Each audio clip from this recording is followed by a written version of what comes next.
Je salue l'arrivée de M. Bay qui est là en sa qualité de président de la commission d'organisation, je pense, de la manifestation du 28 septembre, donc qui était au stade, qui va témoigner, qui va nous apporter des éléments, je pense, précieux.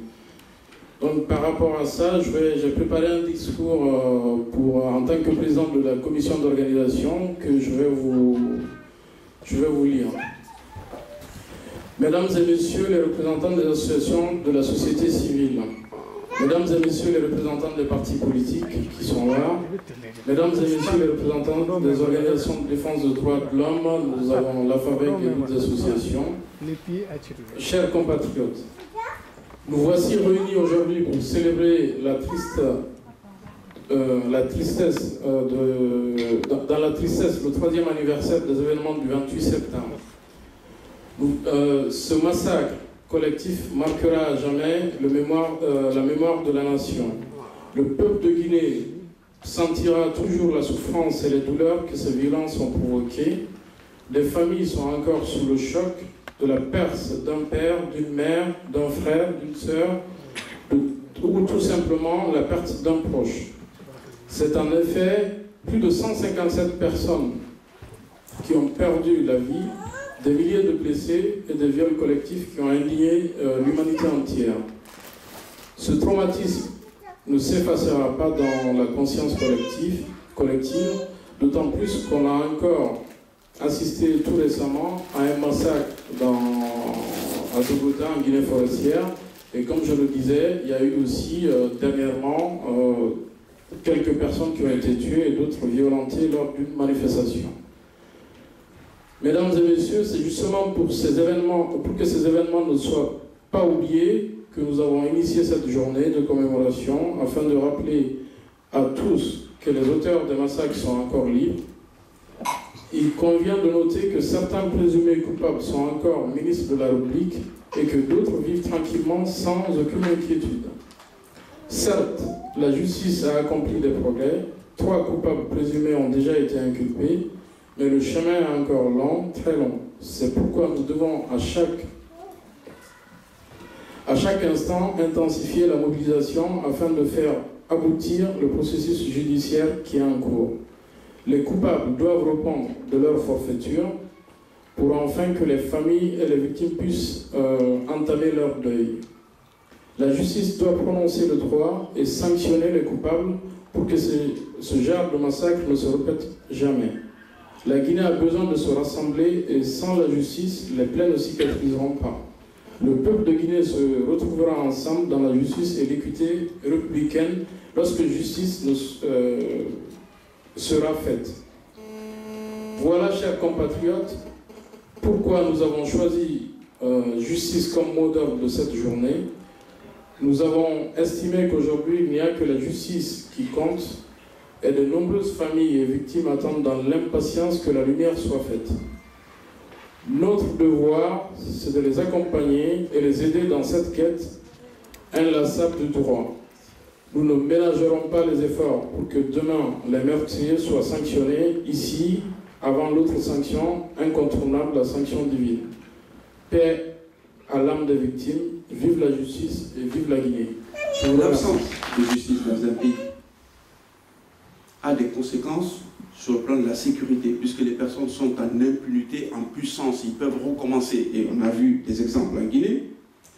L'absence de justice peut désorganiser l'économie en total, puisque nous savons que l'ensemble des opérations économiques qui se passent dans les actes juridiques, des contrats, c'est-à-dire une ou plusieurs personnes qui s'engagent envers une ou plusieurs autres personnes à donner, à faire ou à ne pas faire quelque chose. Si cet engagement n'est pas tenu, puisque la loi, le contrat est la loi des parties, si cet engagement n'est pas tenu, s'il n'y a aucune conséquence, aucune sanction derrière, ça peut déstabiliser toute l'économie du pays. Donc il est impératif que nous, société civile, nous nous mobilisions pour trouver des mécanismes permettant de mettre en cause directement les personnes qui sont responsables de la justice guinéenne. Et on sait que le climat des affaires, les investissements directs étrangers, aujourd'hui on a beaucoup de personnes qui se sont déplacées vers la Guinée, mais qui attendent puisque pour investir dans un pays, il faut une prévisibilité, ce qui suppose qu'on ait des institutions en place, ce qui suppose que la justice fonctionne, et donc les potentialités de la Guinée, pour passer de ces potentialités à la réalité économique qui profite directement à la population, il faut une mobilisation sans faille de la société civile. Nous le faisons, mais nous devons aller encore plus loin pour permettre aux Guinéens de profiter de ce que la nature nous a donné. Je vous remercie de votre attention. Vous savez, ce n'est pas facile de parler du 28 septembre 2009. Mais on a un devoir de mémoire vis-à-vis de tous ceux qui sont restés au stade du 28 septembre et de toutes les personnes qui aujourd'hui sont profondément atteintes dans leur chair par rapport à des événements qui sont tragiques et qui ont révolté toute la communauté internationale, pour ne pas dire aussi la communauté guinéenne. Il est important, surtout devant un public relativement jeune, de s'arrêter et de voir un peu quel est le contexte qui a prévalu pour nous amener à la barbarie que nous avons connue le 28 septembre 2009. Et dans un second temps, on se posera la question de savoir, par rapport au massacre le 28 septembre, quelle attitude faut-il avoir par rapport à cela? Quelle perspective pour la nation et la société guinéenne? D'abord, il faut reconnaître qu'avant le 28 septembre 2009, il y a eu d'autres tragédies. La tragédie du 22 janvier 2007. Et là aussi, les images sont effroyables. La barbarie était telle que dans les rues de Conakry, on a fait circuler des rumeurs comme quoi ce sont des militaires de la Guinée-Bissau qui sont venus massacrer les Guinéens. Les jeunes Guinéens, principalement. Parce que pour beaucoup de gens, c'était impensable que des Guinéens portant l'uniforme soient en mesure d'arroser à la mitraillette des jeunes gens qui étaient des manifestants pacifiques, notamment au pont du 8 novembre, ou plus communément appelé le pont Tombo. Pour en revenir à ce qui précède le 28 septembre 2009, il faut reconnaître que le CNDD, avec Dadis Camara, a eu une évolution durant le peu de laps de temps qu'il a dirigé le pays, une évolution en dents de scie. Je ne parlerai pas de la prise du pouvoir, mais je dirais que le divorce entre le CNDD et la grande majorité des Guinéens a commencé au mois d'avril 2009, lorsque Dadis Akaloum a fait entrevoir la possibilité d'ôter l'uniforme pour être candidat aux élections présidentielles. Il était communément admis que le CNDD n'allait pas s'impliquer dans le processus électoral et allait assurer une transition neutre impartial pour permettre une sortie de crise par des élections qui pourraient être acceptées par tout le monde. Donc à partir du mois d'avril, il y a eu des interrogations. Ces interrogations ont culminé parce qu'après ce discours, mi-avril 2009, le mois de mai jusqu'au mois de juin, des processus de déblocage de la crise ont été envisagés. C'est à ce moment-là qu'une idée a germé qu'il faudrait mettre en place une commission mixte paritaire pour discuter les modalités du déblocage de la crise entre les forces vives et le CNDD.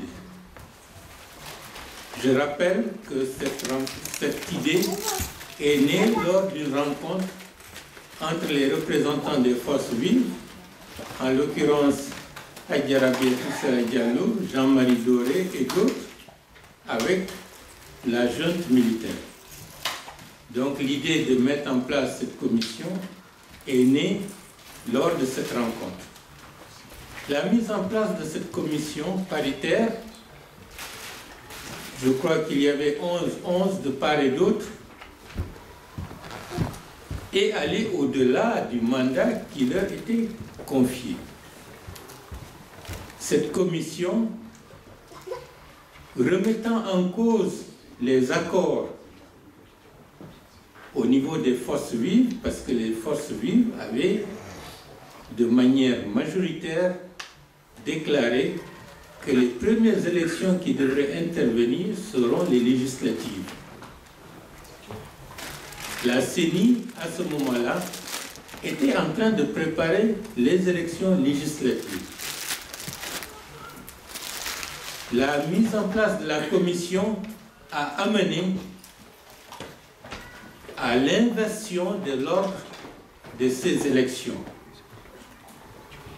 L'inversion de l'ordre de ces élections n'était pas le fruit d'une discussion consensuelle entre tous les acteurs, mais un résultat qui est né lors de la rencontre de la commission paritaire.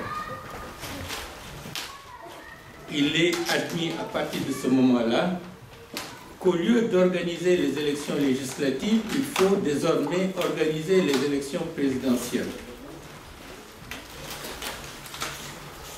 À mon sens, la tragédie du 28 septembre 2009 est née de cette décision. Bien, continue. Donc, l'inversion de l'ordre des élections, à mon sens, est à l'origine de la tragédie du 28 septembre 2009.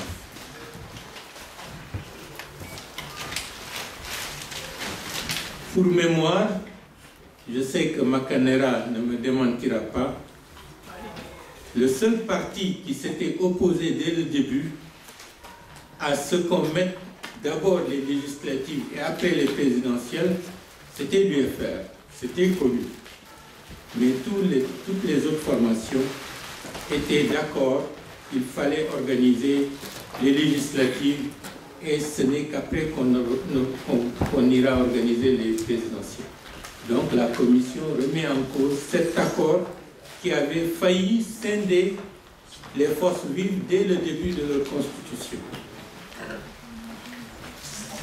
La question de l'élection présidentielle avait ouvert l'appétit de la junte qui voulait coûte que coûte se maintenir au pouvoir. Et de ce point de vue,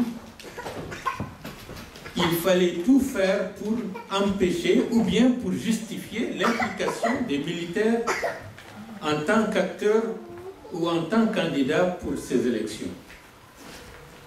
Dadis Camara a commencé à vouloir démontrer qu'il était populaire, qu'il avait le soutien d'une communauté internationale et des dynamiques allant dans le sens d'organisation de rassemblements, notamment au Palais du Peuple, pour montrer qu'il y a un peu partout du coin du pays des éléments qui souhaitent qu'il soit candidat.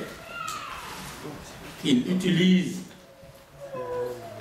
le président sénégalais de l'époque, M. Abdoulaye Wade, pour faire avancer sa thèse. Des comités de soutien sont créés et au Palais du Peuple, une fois, le président sénégalais assiste à une rencontre où on a voulu démontrer qu'une certaine majorité des Guinéens étaient favorables pour que Dadis Camara soit candidat aux élections présidentielles. Et bien entendu, il y avait d'autres mesures d'intimidation par-ci par-là qui amenaient les gens à ne plus oser dire ce qu'ils pensaient par rapport à cette question. Ça, c'était le mois de mai, le mois de juin, le mois de juillet, jusqu'au mois d'août. Au niveau de l'UFDG, d'abord, parce que c'est à ce niveau-là que le facteur déclencheur est venu. Il nous fallait démontrer qu'une majorité des Guinéens n'était pas favorable à ce que la junte soit partie prenante comme candidate au niveau de l'élection présidentielle. Nous avons utilisé le prétexte d'un séjour du président de l'UFDG à Dakar pour faire une démonstration à son retour d'un accueil dit spontané. Ce n'était pas l'accueil qui était en soi important. C'était faire en sorte que la torpeur qui commençait à gagner les Guinéens, que cette torpeur cesse et qu'une majorité favorable à une évolution démocratique du pays puisse s'affirmer en toute quiétude. Et à la mi-août, j'ai oublié la date exactement, contre vent et marée, parce que même au sein de l'UFDG, ce n'était pas facile. Certains n'étaient pas favorables à ce qu'on organise l'accueil du président de l'UFDG. Mais, contre vent et marée, on a tenu, et ce jour-là, je ne connais pas le chiffre exact, mais on peut grosso modo dire que des milliers de nos compatriotes, bravant un interdit tacite, ont osé sortir dans la rue de l'aéroport jusqu'au siège de l'UFDG, et ce n'était pas quelques personnes, c'était des dizaines de milliers de personnes qui sont sorties ce jour-là. Et je crois qu'à partir de ce jour, la peur a changé de camp. Et des mouvements ont commencé à naître. MDDP, le mouvement Dadis doit partir. MDDQ, le mouvement Dadis doit quitter, qui était animé par des jeunes gens qui commençaient à faire le travail de sensibilisation et d'organisation dans les quartiers. Et comme la période du mois d'août et une bonne partie du mois de septembre coïncidaient avec le carême, pour des précisions historiques, nous avons décidé de faire une démonstration pour montrer à Dadis, pour montrer à la communauté internationale, surtout lorsque le président Wade a déclaré à Conakry qu'il va prendre le film de la manifestation du Palais du Peuple pour le montrer à ses autres pairs de la région. Logiquement, il fallait montrer que ce n'était pas le peuple de Guinée, dans sa majorité, qui était favorable à cette opération. Et nous avons décidé de choisir, après le carême, une date qui permettrait de mobiliser l'opinion nationale par rapport à cela. D'autres disent aujourd'hui que c'est Alpha Condé qui a... Non, ce n'était pas Alpha Condé qui a choisi la date. J'ai proposé, en cercle restreint, de choisir la date du 28 septembre pour mobiliser et faire entendre la voix de l'opinion guinéenne. Pourquoi le 28 septembre? Si en 1958 on a dit non à la colonisation et oui à l'indépendance, le 28 septembre 2009, nous dirons non à la dictature et oui à la démocratie. Et nous avons opté pour que ce jour-là, qu'il y ait un autre référendum, pas un référendum par les votes, mais un référendum par l'importance du nombre de Guinéens qui allaient sortir ce jour-là pour dire qu'ils sont contre la dictature et ils sont pour la démocratie. On a obtenu de ce point de vue gain de cause et une majorité écrasante s'est sentie concernée par le 28 septembre 2009.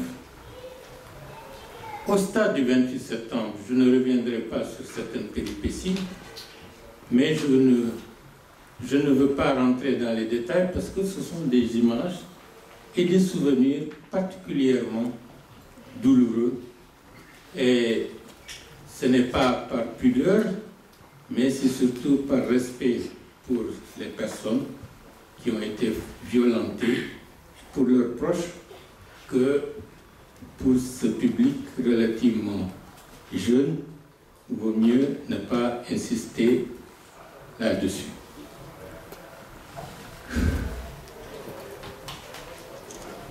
Est-ce que le 28 septembre 2009, malgré tous ces morts, est un acte fondateur? Je dois dire, personnellement, je crois que c'est un acte fondateur d'un processus de démocratisation de la société et de la nation guinéenne. On n'a pas encore obtenu gain de cause dans le cadre de cette lutte, mais les martyrs du 28 septembre 2009 ne seront pas morts pour rien. Ou les personnes qui ont été violentées, atteintes dans leur être,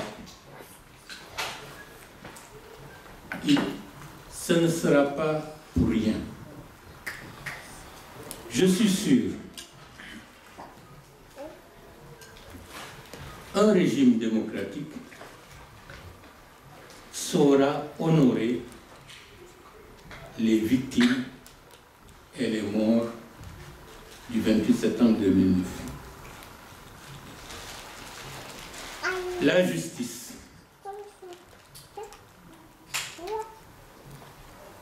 Vous savez,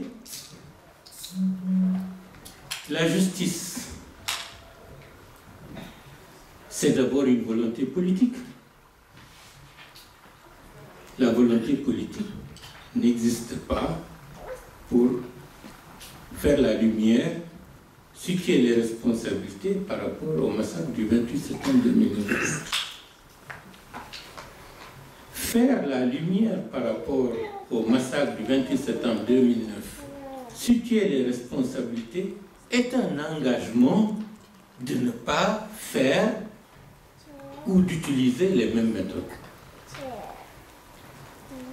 Donc, par rapport à un pouvoir qui décidera de ne pas utiliser et de faire la lumière sur cette journée tragique, c'est prendre un engagement que lui-même, il ne va pas user de la violence politique, physique contre les Guinéens lorsque ceux-là réclament leurs droits et agissent dans le cadre d'un processus démocratique à approfondir.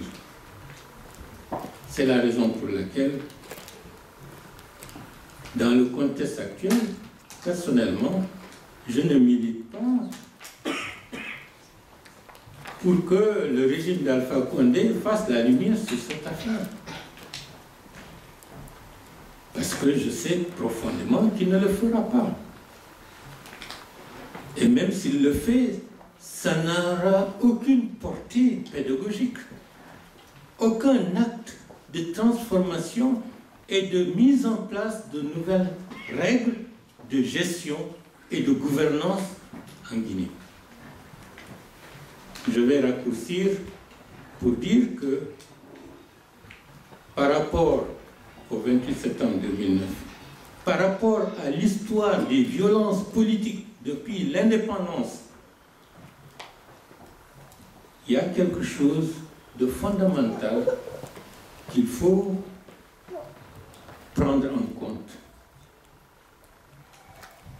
Dadis est parti, Alpha Condé, le Sorbonnard, est au pouvoir, mais le Sorbonnard qui est, par rapport à la culture française, l'espace et le symbole de tout ce que les connaissances universelles de Montesquieu à la question des droits de l'homme devrait apporter. M. Alpha Condé est responsable du massacre le 4 et 5 août de paysans à Zogota. Et les méthodes utilisées le 28 septembre 2009, ce sont les mêmes méthodes qui ont été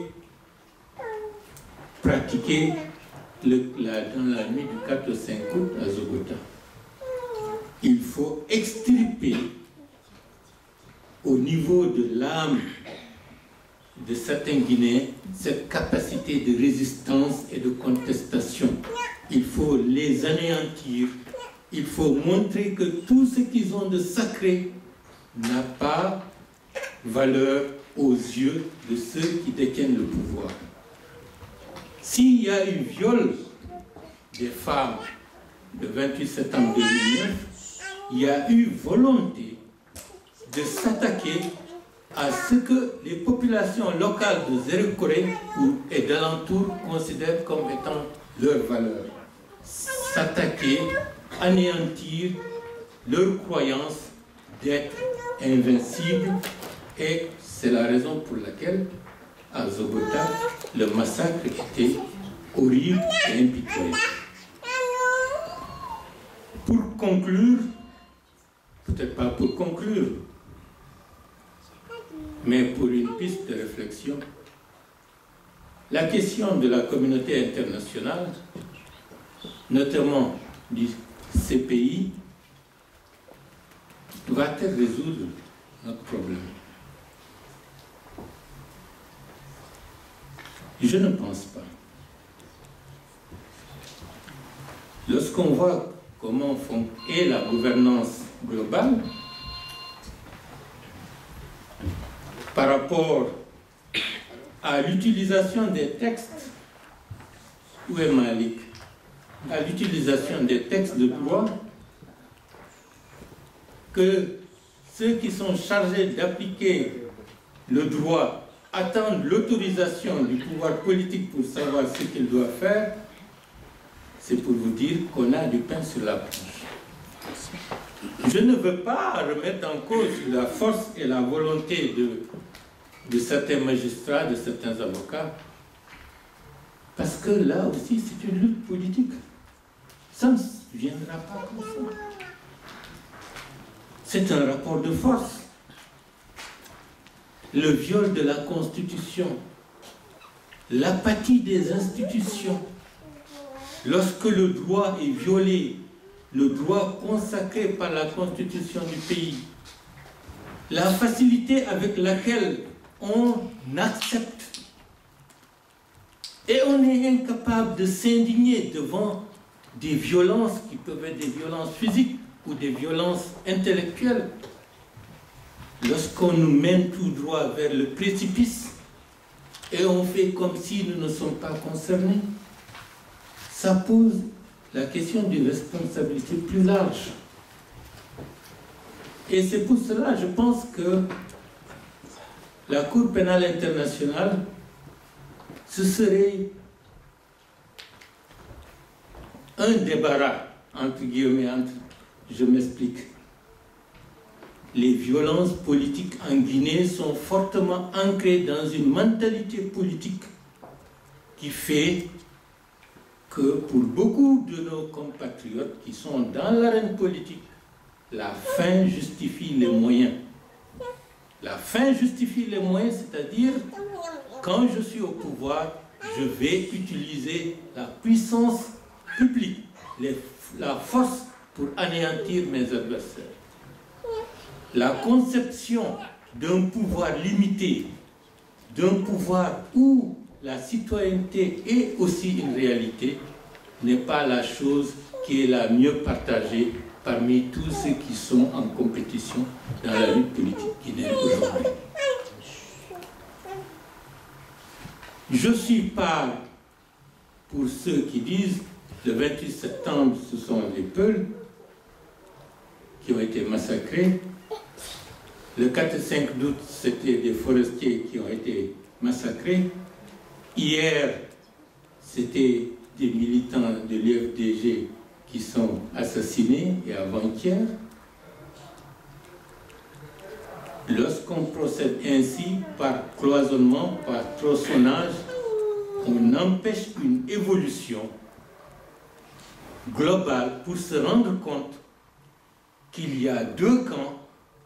Un camp favorable aux droits de l'homme, au respect des règles, à un état de droit, à l'égalité des citoyens, quelle que soit leur région, et un autre camp qui estime que pour conquérir, consolider le pouvoir, tous les moyens sont bons, y compris l'utilisation d'une violence extrême contre tous ceux qui s'apparentent comme étant des adversaires.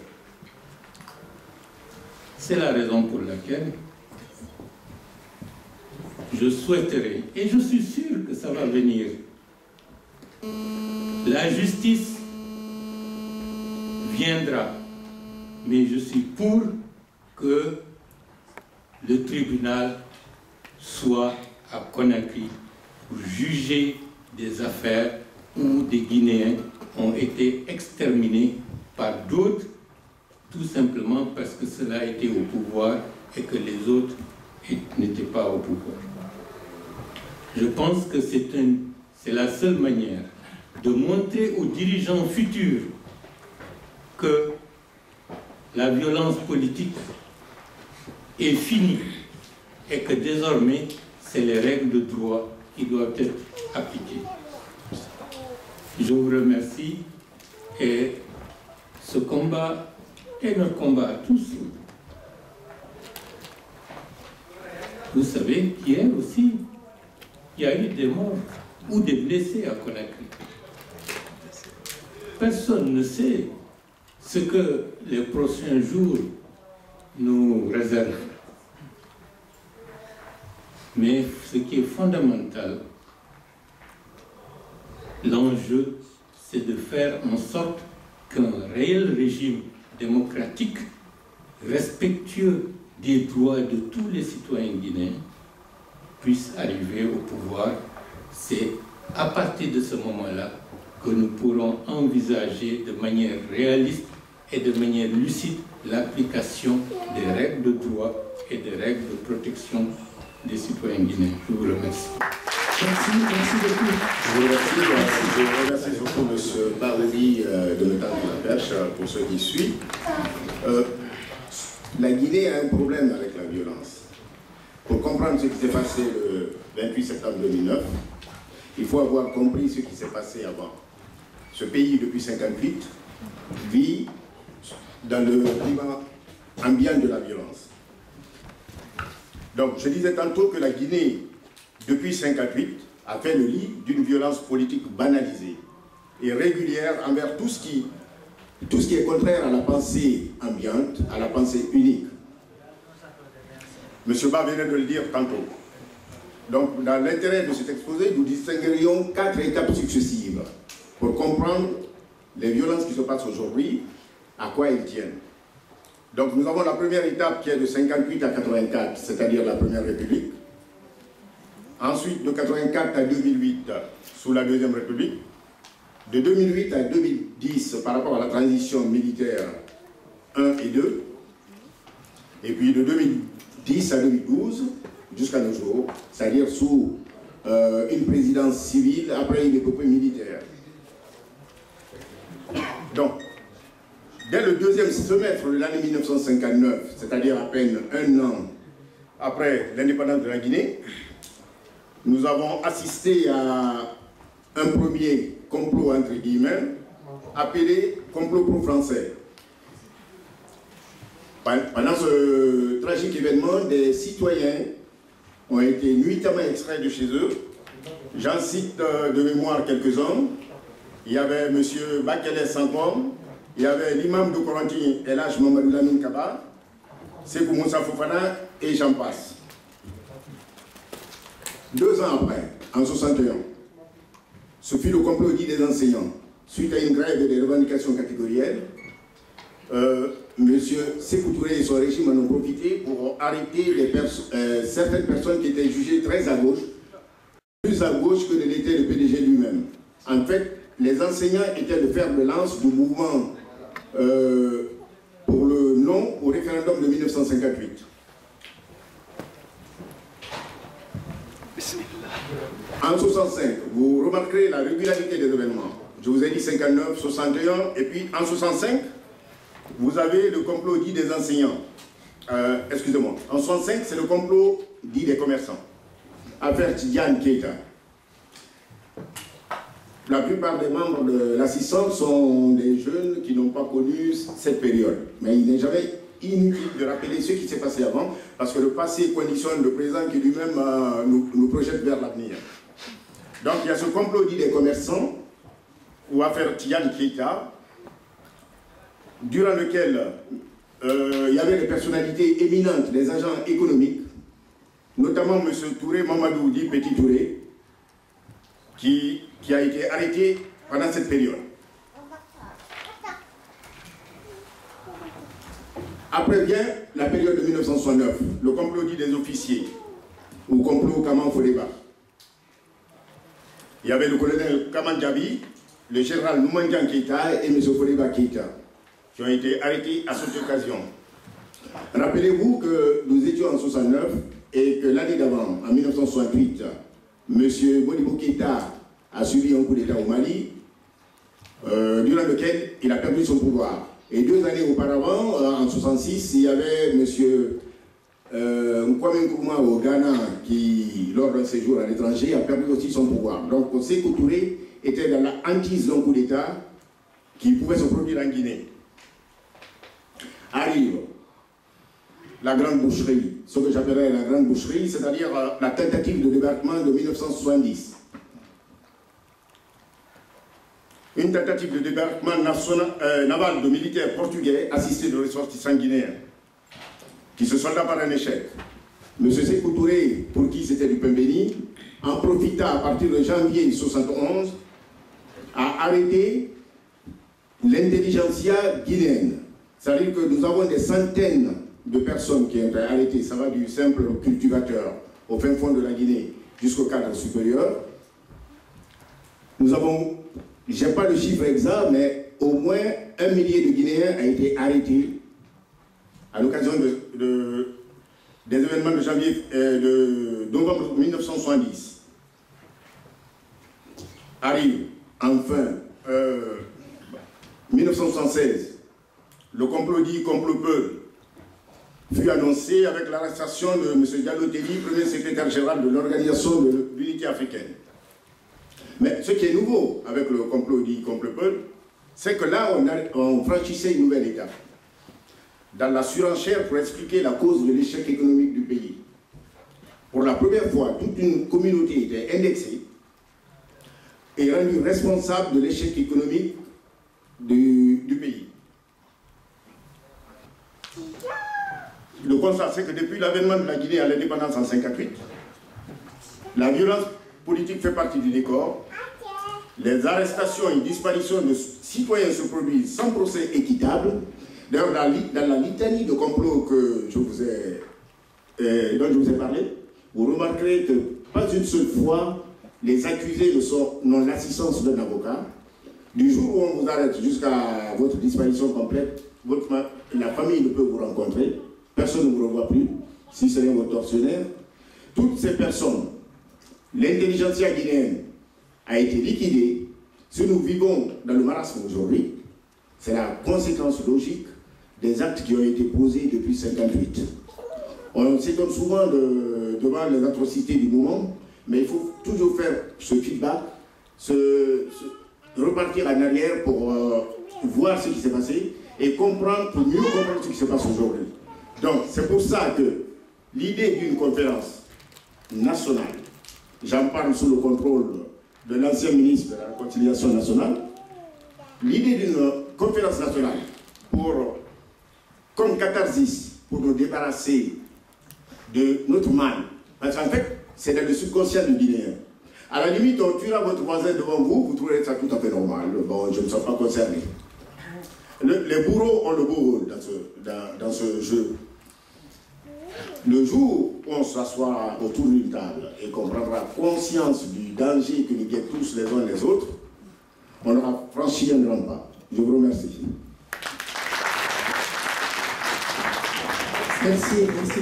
Chers membres de la société civile guinéenne en France, très chers membres des associations guinéennes actives en France, très chers invités, monsieur, madame, nous voici encore une fois réclamant justice pour les exactions commises le 28 septembre 2010 au stade du même nom. Les victimes de viols atteintes du VIH se meurent. Les victimes de torture sont déprimées, dépressives. Les charniers s'enfuient et se font oublier. Les preuves matérielles disparaissent. Les familles des disparus désespèrent et les soi-disant militaires inculpés sont toujours au gouvernement. Quand est-ce un procès? Et pourtant, un procès pour les exactions du 28 septembre serait bénéfique à tous les Guinéens car l'impunité a légitimé la récidive. Après le 28 septembre 2009, il y a eu les massacres et les pillages de Sigiri et Kouroussa avec le silence coupable de toutes les autorités administratives et militaires. Ensuite, les viols de l'abbé par la fausse pelle que personne n'en fait cas en Guinée et partout ailleurs. Les emprisonnements et tortures du 3 avril 2011 jusqu'en juillet 2012. En août 2012, c'est les meurtres de Zogota à Zérékoré par la police locale, avec l'impunité. Demain, qui seront les victimes? J'en appelle à toutes les victimes, tant soit peu, saines de corps et d'esprit, de continuer la lutte pour qu'il y ait un procès et une justice enfin pour les victimes. Faisons en sorte de ne jamais se faire oublier par la communauté internationale. Personne ne fera ce combat à notre place. Nous avons la chance d'être soutenus par des femmes et des hommes dynamiques de toutes les associations et de la société civile partout dans le monde. Nous ne nous laisserons pas abattre malgré nos souffrances et notre handicap physique ou mental. Le résultat ne vient qu'au bout de l'effort. À ce jour, aucun jugement n'a été rendu. Aucun coupable n'est en prison pour les massacres du 28 septembre. Cela démontre l'incapacité des autorités guinéennes de s'occuper de ce dossier où certains membres du gouvernement sont juges et bourreaux. Malgré les actions du FIDH et du collectif des avocats guinéens et français, nous, victimes du 28 septembre, nous voulons la justice indépendante. Alors, chers organisateurs de cette conférence, merci pour tous les efforts efforts que vous avez fournis et continuez de fournir pour que la justice soit rendue aux ayants droit. Nous comptons entièrement sur vous. Désormais, nous ne nous considérons plus comme victimes, mais acteurs pour les droits de l'homme. Très chers journalistes, nous vous remercions de votre présence active par... L'impunité est un cancer qui gangrène la société guinéenne et tous les Guinéens se doivent de se donner la main pour l'éradiquer. Je le disais au début de mon intervention, nous sommes heureux à FAVEC de cette opportunité qui s'offre à nous de nous exprimer ici. Parce qu'en effet, nous sommes d'autant plus satisfaits de parler des victimes à l'origine de la création de notre association que quand on évoque les victimes d'exactions en Guinée, les esprits autant que les langues se tournent automatiquement vers les victimes de 2009, du 28 septembre. Et pourtant, les tristes événements du stade du 28 septembre, qui ont été largement médiatisés sur le plan international y compris, mais surtout sur le plan international, ce qui est tout à fait normal d'ailleurs, parce que la moindre des choses quand même, c'est de dénoncer les actes barbares qui dépensent tout ce qu'on peut imaginer en termes d'atrocités. Mais ce traumatisme collectif que nous avons tous subi ne doit en aucun cas occulter les autres crimes dont sont encore victimes nos compatriotes dans la plus grande impunité, comme ceux de 2010, à l'origine de l'existence de l'AFAVEC. À l'époque de ces graves violations des droits de l'homme, tout le monde savait, mais personne ou presque ne s'est exprimé. C'était la période de la transition avec des ministres de l'opposition et de la société civile au gouvernement. Aucun n'a pensé à dénoncer les exactions, à plus forte raison à démissionner dans un acte de protestation contre les crimes qui sévissaient au sud de tous, parce que tout le monde savait en fait. Alors le pourquoi de cette indifférence, est-ce que c'était la volonté de sauver un poste éphémère de ministre ou le rêve de marcher vers une carrière politique qu'on espère plus radieuse? Dans tous les cas, c'est impardonnable, disons, de la part de nos responsables politiques de l'époque. Alors récemment encore, des voix se sont élevées de tous les côtés pour dénoncer les crimes perpétrés à Zogota et ailleurs, même dans cette salle depuis le début de la conférence de la commémoration. On en a beaucoup entendu, ce qui est très bien d'ailleurs. Le moins qu'on puisse faire, évidemment, c'est de les dénoncer. Mais il faut absolument dénoncer toutes les exactions sans exception. Personnellement, je n'ai jamais vu ni entendu nulle part de la part de nos politiques, à une exception près, je dirais une petite exception, dénoncer les crimes de 2010. Ne serait-ce que pour cela, et pour les actes que nous arrivons à poser pour nos victimes, nous nous félicitons de l'existence de notre association qui défend les victimes de ces atrocités. Car nous avons bien l'impression qu'elles sont des oubliées de la très longue histoire des violations des droits de l'homme en Guinée qui se succèdent depuis plus d'un demi-siècle. Et cela en toute impunité. On ne le dira jamais suffisamment. Je vous remercie. Merci.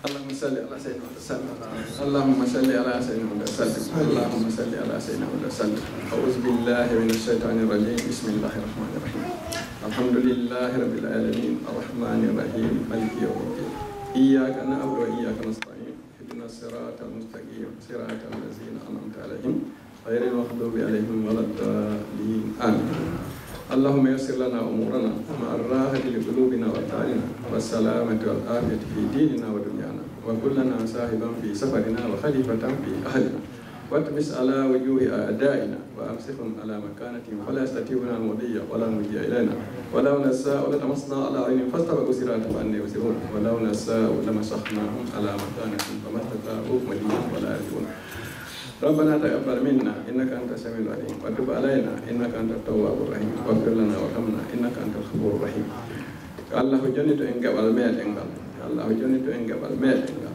Allah jani ten gabal meɗen ngal Allah dande masibo ayɓe meɗen woɗɗuɓe ɓen e ɓadiɓe ɓen suuɗiɓe ɓen e feeñuɓe ɓen ɓadiɓe ɓen e woɗɗuɓe ɓen yo Allah fewnen o fewna ɓeygure meɗen nden o fewna ɓeygure julɓe ɓen fof Allahu newnan en huurugol ko yaworta en sabu mum Allah huur en ko yaworta en sabu mum Allah huur en ko yaworta en sabu mum fadlihi wa rahmati Allahumma salli ala sayyidina Muhammadin al-Fatih lima khulqa wal khatim lima sabaqa nasir al-haq bil haq wal hadi ila siratal mustaqim wa ala alihi haqqa qadrihi wa miqdaril azim inna Allaha wa malaikatahu yusalluna ala nabi ya ayyuhallazina amanu sallu alaihi wa sallimu taslima sallallahu ta'ala alaihi wa ala alihi wa sahbihi wa sallam taslima subhana rabbika rabbil izzati amma yasifun wa salamun ala al mursalin walhamdulillahi rabbil alamin